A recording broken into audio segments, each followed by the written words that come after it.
네, 오늘 5월 6일입니다. 목요일입니다. 새벽 예배에 나오신 우리 성도님들을 환영합니다. 또 축복합니다. 거듭 말씀드리는 것처럼 6월 첫 주부터 예배 드리기를 소원합니다. 교회 안에서요. 대면 예배 드리기를 원합니다. 우리 다 준비해 주시고 또 기도회로 준비해 주시기 바랍니다. 오늘 공동기도 제목으로 함께 기도하는 시간 갖도록 하겠습니다. 기도하시겠습니다. 홍석화 집사의 암을 치료해 주십시오. 배옥전 집사의 뇌졸중을 치료해 주십시오. 언어가 회복되고 오른쪽 팔다리에 힘이 생겨나도록 해주십시오. 과간나 집사의 허리를 치료해 주십시오. 권하다 집사가 다시 걷도록 해주십시오. 최영승 형제의 어머니의 암을 치료해 주십시오. 오기산 어린이가 회복이 잘 되게 해주십시오. 강봉 장로의 임파선암을 치료해 주십시오. 김경수 집사의 당뇨를 치료해 주십시오. 우한 폐렴으로부터 우리를 지켜주십시오.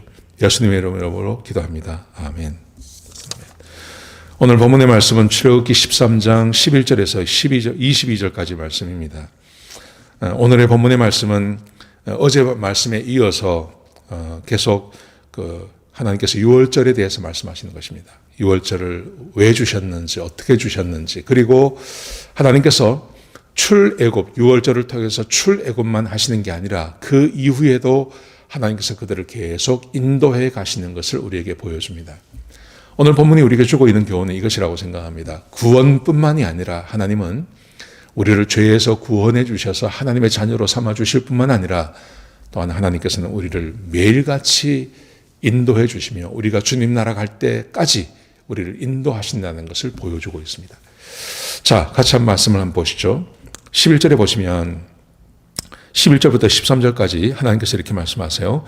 하나님께서 맹세한 대로 가나안으로 인도하여 그 땅을 주면, 약속대로 가나안 땅에 들어가게 되면 그때 해야 할 것을 말씀하십니다. 유월절을 말하는 거죠. 이렇게 말씀하세요. 12절 13절에 보시면 처음 난 것을 구별하여 하나님께 돌리라. 수컷은 다 하나님의 것이다. 그렇게 말씀하십니다. 처음 난 것, 어제 말씀과 똑같습니다. 처음 난 것을 하나님께 드리라. 그러시면서 자, 이렇게 말씀하십니다. 나귀의 첫 새끼, 나귀의 첫 새끼, 처음 난 것이 많지 않습니까? 소도 처음 난 게 있고, 나귀도 처음 난 게 있고, 말도 처음 난 게 있고, 이게 처음 난 게 많은데, 근데 이제 백성들의 입장에서는 어떤 거냐 하면, 흔한 것, 예를 들어서 닭, 이런 건 괜찮아요. 근데 소는 아주 귀하지 않습니까? 그리고 말, 아주 귀하지 않습니까? 근데 그 첫 새끼를 하나님께 드린다. 하나님께 드리는 것은 굉장히 희생이 많아지는 거죠. 굉장히 큰 걸 드리는 거죠. 그러니까 우리 하나님이 얼마나 좋으신 분이냐 하면 그걸 아세요. 그 부담을 아세요. 그래서 이렇게 말씀하십니다. 나귀의 첫 새끼, 그거 하나님께 드리기가 힘들지. 그러니까 이렇게 말씀하세요. 어린 양으로 대속하라. 이렇게 말씀하세요. 그러니까 양은 좀 흔하니까 나귀는 아주 귀한 거고요. 그럴 때는 나귀를 드리는 게 아니라 나귀를 대신해서 양의 첫 새끼를 드려도 된다. 대속의 제물을 말하는 겁니다. 자, 그런데 그 다음에 이렇게 말씀하십니다. 내 아들 중 처음 난 모든 자도 대속하라. 여기서 하나님께 드린다는 것은요, 죽이는 걸 말하는 거예요. 제사를 드리는 걸 말하는 거거든요. 그런데 자식이 태어났는데 그 자식의 첫 번째를 어떻게 죽입니까? 그러니까 말씀하시기를 내 아들도, 너의 아들도 대속을 하라. 대속. 그 양을 드리든지 염소를 드리든지 해서 그렇게 드릴 수 있다. 하나님께서 그렇게 말씀하세요. 참 하나님의 이 마음이 얼마나 우리를 위하시는지 모릅니다. 자, 그러시면서 하나님께서 왜 그렇게 해야 되는지를 다시 설명하십니다. 그 설명하시는 내용이 14절부터 16절까지 기록되어져 있습니다. 출애굽할 때 바로가 완악하게 되죠. 바로의 마음이 완악하죠. 그래서 하나님께서 애굽에 처음 난 것을 다 죽이십니다. 사람도 짐승도 다 죽이십니다. 그래서 하나님께서 말씀하시기를 하나님께서 이렇게 하셔서 우리를 구원하셨다는 것을 기억하게 하기 위해서 어제 말씀 이어서 절대 잊어서는 안 된다. 이 사실을 절대 잊지 마라. 16절에 그렇게 기록되어 있습니다. 이것이 손의 기호와 미간의 표처럼 절대 잊어서는 안 된다. 절대 잊지 마라. 그러면서 하나님께서 그 손의 큰 권능으로 우리를 애굽에서 인도해 내신 것을 기억하라. 사랑하는 성도 여러분, 저와 여러분이 구원받았습니다. 우리가 구원받았습니다. 그러니까 우리가 구원받기 위해서 하나님께서 행하신 일이 있습니다. 그게 바로 하나님의 아들인 예수님께서 십자가에 못 박혀 죽으신 것입니다. 하나님께서 지금 출애굽한 것을 기억하라고 말씀하십니다. 그것과 마찬가지로 우리를 구원하시기 위해서 예수님께서 십자가에 돌아가셨습니다. 그것을 기억해야 되겠죠. 그 사실을 기억하는 것이 매우 중요하죠. 우리의 삶에 있어서 하나님께서 그의 아들을 예수 그리스도를 보내셔서 저와 여러분을 구원하셨다는 그 사실, 이 사실을 기억하고 살아가는 것, 이게 얼마나 중요한지 모릅니다.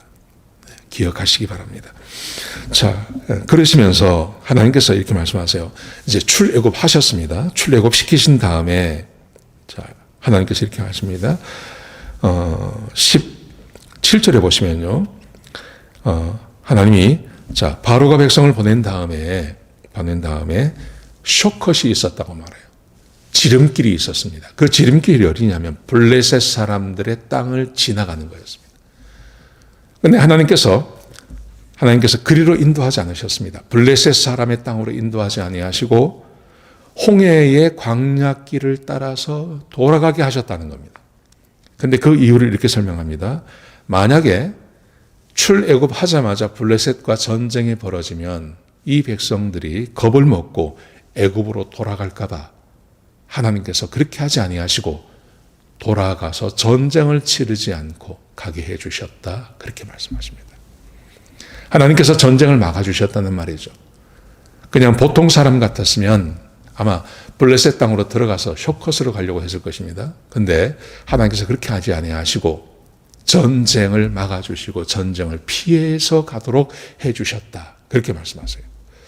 저는 이것이 하나님의 인도하심 가운데 하나라고 생각합니다. 우리는 미래를 모릅니다. 우리의 앞길에 무엇이 있는지 모릅니다. 여러분, 그런데 하나님께서 우리를 인도하실 때 어떻게 인도하시겠습니까? 전쟁터로 몰아가지는 않는 거죠. 전쟁과 환난과 고난과 어려움이 있는 그 길을 피해서 가도록 하는 것, 그게 하나님께서 우리를 인도하시는 방법이라고 저는 믿습니다. 이게 하나님의 구원하심과 구원하신 하나님을 따라가는 백성들에게 주어지는 큰 특권 중에 하나라고 생각합니다. 우리의 삶이 평안할 수 있는 것, 우리의 삶이 평안할 수 있는 것. 저는 이렇게 생각해 보면 이렇게 큰 어려움 없이 살아왔던 것 같아요. 큰 어려움 없이 그냥 이렇게 평탄하게 살아왔던 것 같아요. 어째서 그럴 수 있었나 생각해 보면 하나님의 은혜죠. 제가 이렇게 지혜로워서 그런 것도 아니고, 제가 뭔가를 잘 선택해서 그런 것도 아니고, 하나님께서 내가 어리석은 선택을 해도 하나님께서 그 길을 피하게 하시고, 그래서 여기까지 쭉 인도해 주시는 그 하나님의 은혜, 그 하나님의 은혜가 있습니다. 내가 하나님을 떠나지 않는다면, 내가 하나님을 뿌리치지 않고 그 손을 뿌리치지 않는다면 아마도 죽는 그 순간까지 하나님께서 우리를 이렇게 인도해 주실 것입니다. 평안한 길로 인도해 주실 것입니다. 얼마나 복된지 모릅니다. 또 보십시오. 두 번째 보시면 20절과 21절, 22절 말씀해 보시면 하나님께서 이스라엘 백성들을 매일같이 어떻게 인도하시는지가 기록되어져 있습니다. 하나님께서 그들 앞에 가시며, 하나님께서 앞에 가시며 낮에는 구름 기둥으로 인도하시고 밤에는 불 기둥을 비추사 낮이나 밤이나 진행하게 하셨더라.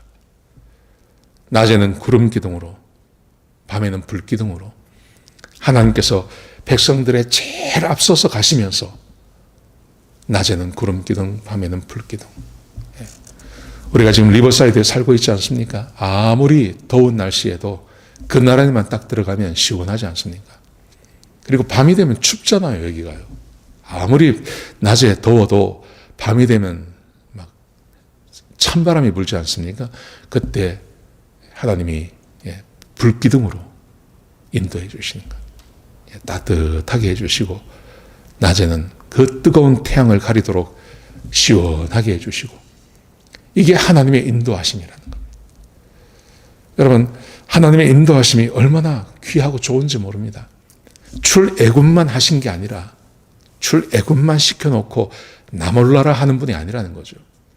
하나님께서 매일같이 우리와 함께 동행하시면서 전쟁도 피하게 하시고 더위도 피하게 하시고 추위도 피하게 하시고 목이 마르면 먹을 것을 주고 물을 주시고 아침마다 만나를 내리시는 그 하나님의 인도하심, 이 인도하심이 얼마나 귀한지 모릅니다. 사랑하시는 성도 여러분, 그러므로 하나님께서 우리를 구원만 하신 게 아닙니다. 우리를 구원하신 다음에 그 하나님께서 우리 안에 거하시면서 우리를 아침마다 먹이시고 날마다 시마다 때마다 우리의 손을 잡고 가시는 하나님. 여러분, 그러므로 하나님은 우리가 고난받고 힘들고 어려울 때만 하나님을 찾는 게 아닙니다. 아침마다 매일같이 매 순간마다 하나님께서 나와 함께 하심을 믿으시고 그 하나님을 찾으시기 바랍니다. 그 하나님께 도움을 요청하시기 바랍니다. 힘들고 어렵고 낙심될 때마다 지칠 때마다 하나님 좀 도와주세요 하시기 바랍니다. 그러면 하나님께서 도와주실 것입니다. 은혜를 더하여 주실 것입니다. 힘을 더하여 주실 것입니다. 하나님이 함께 하시는 그 하나님과 동행하시는 귀한 하루가 되시기를 주의 이름으로 축복합니다. 기도하시겠습니다. 아버지 하나님, 귀한 말씀 주셔서 감사합니다. 우리에게 은혜 위에 은혜를 더하시고 하나님, 주의 백성들이 하나님의 말씀을 따라 순종하며 사는 주의 백성들 되게 하여 주옵소서. 염려하거나 걱정하지 않게 하시고 하나님께서 매일같이 우리의 삶을 주관하심을 믿고 그 하나님과 동행하는, 그래서 늘 승리하는, 힘들고 어려운 삶을 피해가는 주의 백성들이 되게 역사하여 주옵소서. 주님 감사합니다. 예수님의 귀하신 이름으로 간절히 기도드렸습니다. 아멘.